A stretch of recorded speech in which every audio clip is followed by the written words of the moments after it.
Good to go? Okay. Okay. Well, thank you so much, first of all, I just want to say, for coming to Ohio. I don't want to say you're welcome. I mean, I've been trying to get more things like this to happen out here, so it's actually a lot harder than you'd think, so it's really nice. Thank you so much. Yeah, I wanted to. This was my request. I felt like this movie specifically is something that I think that everyone in the country will be able to respond to, and I drive across the country whenever I possibly can, because I think as a filmmaker to actually be outside of New York and LA and meet the audience you're actually making the movies for is crucial. I'm not really sure how you could do it any other way. Do you physically drive? Yeah, I drove. The last time I did it was right after Jurassic World came out. Derek and I drove from LA to Vermont, and that's when we built Jurassic World 2. It was on that drive. That is amazing. It was great, but we stop in a lot of small towns, and you see these one-screen movie theaters in the middle of Iowa that are showing the movie, and where one of the 50 film prints will be in one of these small towns. And so, as a film nerd, I get excited about it. That's great. Yeah, that's awesome. Well, I like the Book of Henry quite a bit. I got to see it a few days ago. Thanks, man. I think it's a really unconventional movie. When planning it, are you trying to go for something unconventional that audiences are going to be surprised by? I feel like audiences are demanding it right now. I think that we're all so accustomed to the way that stories are told. We're so savvy about it. We know when that first act is going to break. And, I think that it's a responsibility for filmmakers to keep making new and original stories. And I think for me, since I've been so fortunate in being able to make new versions of things that we all loved when we were kids. I personally feel like I have a responsibility to make something truly original and new whenever I can, to just so people can know what I stand for and what kind of a filmmaker I am. And sure. I think originality can often come from the first screenplay anyone ever writes.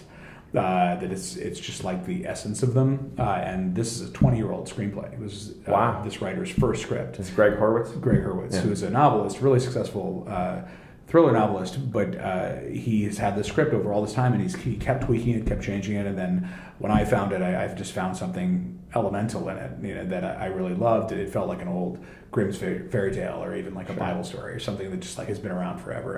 And even though we altered it a lot together, it still has that like fire of like a first time writer, in the way that Derek's script did too. Safety Not Guaranteed was just, it could have only been written by Derek Connolly. Without getting into like plot points and stuff, there's a harsh tonal shift. I'm curious from a directorial standpoint how you bridge those gaps in a film without making it feel too jarring for an audience. I think it probably will feel jarring for some people, and that's something that I try to avoid as much as possible. But it was a very difficult line to walk. The whole thing is just a tightrope all the way through, and I think what's most important is that there are elements of the tone that it evolves into in the first half, and there are a lot of elements of the tone that it came from in the second half, so they feel that they're married together. And I think on rewatch, there's so many things that are layered into the movie that allow it to go where it goes, that I think it is a little startling at first. Television's doing it really well right now, and I feel that we've reached this point where we're almost now expecting television to kill off our favorite characters, or you're like, oh no, not him, not her. Right, exactly. And yet I think in film we have stuck to this, I don't want to say formula, but we've stuck to a certain kind of structure and a set of rules that were in screenwriting books 20 years ago and have not changed. And there are things we do in this movie that we break rules that are in the first chapter of the screenwriting books in this movie. And I feel like it's almost the only way to surprise people anymore, or to do something unexpected. True. Is to, in the case of Safety Not Guaranteed, to not narratively support something. The ending was not built into the construct of the movie. And in this case, just pulling the rug out from people and disorienting them, and have the audience even wondering, like, is this going off the rails? Like, is this movie going to be okay? And then I think we stick the landing. I saw it last night, and for the first time in a couple months, and my impression of the movie coming into it from the outside was, this feels like a gymnast who does some crazy flip and then lands, and you don't know if she's going to fall or not. She's wobbling, and then she hits it like right at the end. Yeah. It was exhilarating for me as a viewer. You got to work with Naomi Watts on this. I'm curious how much direction a seasoned pro like her needs, or is she just there and she's ready, or do you just have to kind of like push her in certain ways, hint certain things, and then she's just ready to go? It's more just conversation. Why are we doing what we are doing? Where was this character in the scene before? Where is she going? How does this connect to an experience that you've had? Naomi has 2 boys, and so it was a really personal movie for her to make. I would imagine, yeah. And she allowed herself, she kind of stripped vanity away. She allowed herself to, she gets pretty wrecked in this movie, and that was something that I think you just go along with her because you see that she's just on this descent, potentially into like madness at a certain point. And I think it makes you care for her that much more. I'm curious if you have advice for working with younger actors, because this is the second time now that you've gotten really good performances out of children. I thought Jurassic World, the kids were great. Kids are great in this film, even better in this film. Jacob Tremblay was really good. Maddie Ziegler? Ziegler? I thought she was a standout here. Yeah, I agree. I mean, there's something about, I always love surrounding myself with people who have something to prove, because then you're going to get something special. Yeah. And all young artists feel that way. They do. But especially, Jaden, it was really Jaden's last performance as a child, because he's in It, but he's like 14 in that movie. Yeah. And it was Maddie's first film, but in the same way on Safety Not Guaranteed, all of us had something to prove, and you got the foundation of everyone. That raw energy. Yeah, exactly. And she, she doesn't have a lot of dialogue in the movie. She's a character that is in a horrible place in her life, and for her to be able to communicate all that through just looks and single words was really impressive. The talent show scene in particular, I thought, was probably my favorite in the film. I'm used to structuring a film to like build up to the the big action sequence at the end, and this is the same way, but it's built up to an action sequence that's between 2 houses and a school in a small town. You got to work with Dean Norris also, who I think is one of the most underrated actors working today. He's great. I think he's phenomenal. Breaking Bad obviously gave him a lot more press than he used to have. I'll go back now and watch like The X-Files or something, and I'll see him pop up in a random role as like cop number 2. It's so amazing. I'm curious how you got to him for the role of Glenn Sickleman.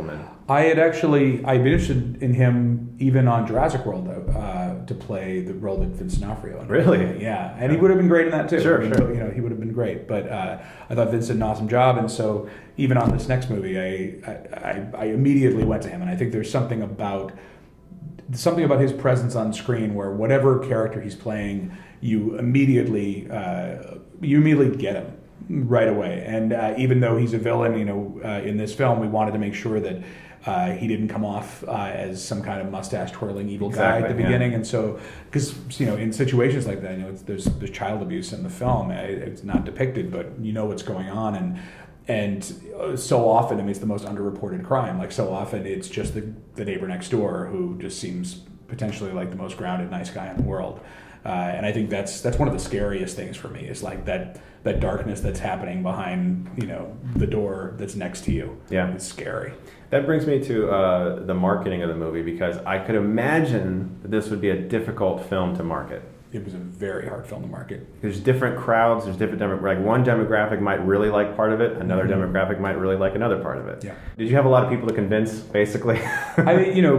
We always knew it was going to be a challenge, and you make the movie before you really get into those questions. And so once we had the film and we were all really happy with it, and we tested, we knew the audiences loved the movie, and we had all the pieces, but we didn't know what to tell and what not to tell. So we ended up making a trailer that gave everybody really the first act and the third act of the movie, and we don't tell you what happens in the middle. And what happens in the middle recontextualizes everything.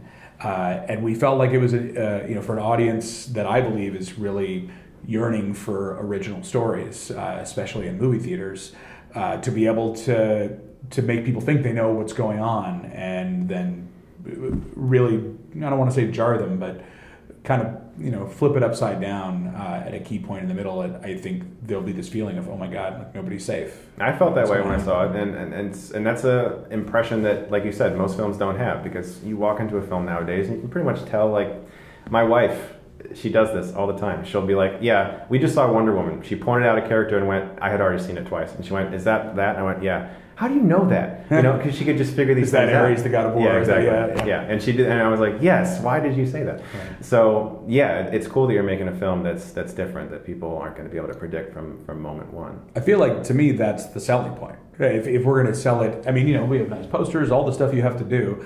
But if I'm going to implore people to go see the movie, it's not just original, but it will surprise you, and you'll think about it after you see it. And I've enough people have seen it now that, you know, I get emails 5, 6, 7 days later of people who are, it's finally settling in, and they say, you know, I have not been able to get this movie out of my mind. I'm trying to figure out what about it. It won't go away, and hopefully it will. You know, hopefully it'll age well. If it's not greeted well, it'll age well. You mentioned the posters. One of the posters is like a very painted, almost Drew Struzan, old school Amblin style poster. Do the Amblin films have something important to you in regards to your upbringing of films that you? They do, you know, they do, but they really just represent the era that I grew up in. And so when you have, you know, kids riding bikes around in a time where things were safe, and so in the end, it really isn't you having seen it. It's not an Amblin movie at all, but it does have that sense of you know. Not to give it, you know, obviously you have a girl who everybody is trying to save. She's ultimately saved by the strength of her community, and I think that's something that people all around the country can get into. You know, we all rely on our communities to keep us safe. To me, it's the heart of the movie is that when you're a kid, you have this sense of righteousness because the world is all black and white. You know, there's good and there's evil, and it's very simple. Right. And I think we all miss that a little bit. Like as adults, you just know it's more complicated than that now. Things are gray, and I almost wish I could go back to that time when I knew exactly what was right and wrong. And when it comes to, you know, when Naomi finally says you were only a child, you know, I feel like a movie like this, especially a suspense thriller, and it is, you know, if you ever see it again, you'll see how it is structured like a suspense thriller. It's edited like one, and it's all a funnel that comes down to this one, you know, key moment, and that idea that, you know, violence is the mindset of a child. I think in this moment, as we see, you know, violence all around us, I think it was just a potent idea. It wasn't mine. It was always in the script, that key idea, and we managed to find a line that encapsulated it, but it really grabbed me as a movie for this moment. My last question is just a random question, because I hope people see Book of Henry, and it's coming out June 16th.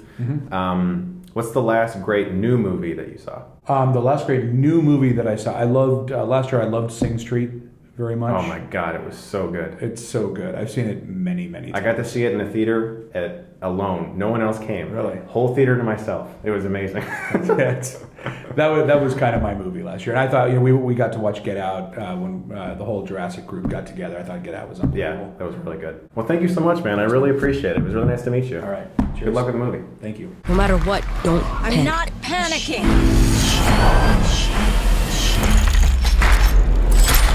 We have to make it better. Come to this door.